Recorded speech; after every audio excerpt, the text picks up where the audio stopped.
туугандар, жакшы бир 3 китеп боюнча айтып кетейин деп жүрдүм эле, бөлүшүп койгула. Китеп окуйм деп аткандар болсо, же жаңы современный китептерден кайсы китеп кызык болсо, балдарыңар менен дагы, жолдошуңар менен дагы, ата-энеңер менен дагы ушул китептерди өзүңөр окуп, аларга окутуп туруп, бөлүшсөңөр аябай таасири көп тиет деп ойлойм.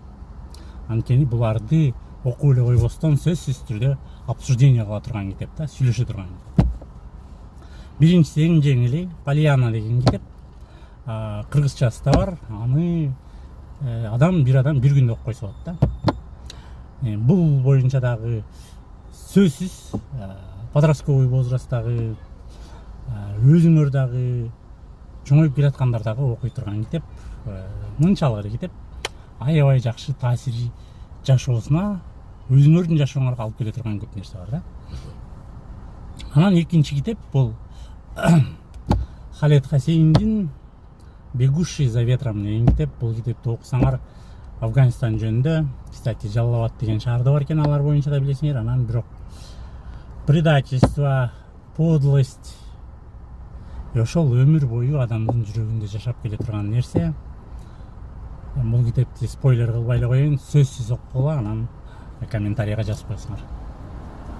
Бул китепти дагы сөзсүз балдарыңарга окутсаңар, өзүңөр окуп бөлүшсөңөр, таасири, силер өмүр бою акыл айткандан көрө ошол китептин таасири жакшыраак деп ойлойм. Анан үчүнчү китеп Три чашки чая. Как раз ушу жана Эверест К5 деген тонун чокулары бар, ошого бара турган китеп. Американецтин жазган китеби. Три чашки чаяны окугандан кийин дагы максатты өзгөртүп коюшуңар мүмкүн. Целди бөлөк жака буруп коюшуңар мүмкүн. Ошон үчүн бул китепти да окуганда дагы сөзсүз түрдө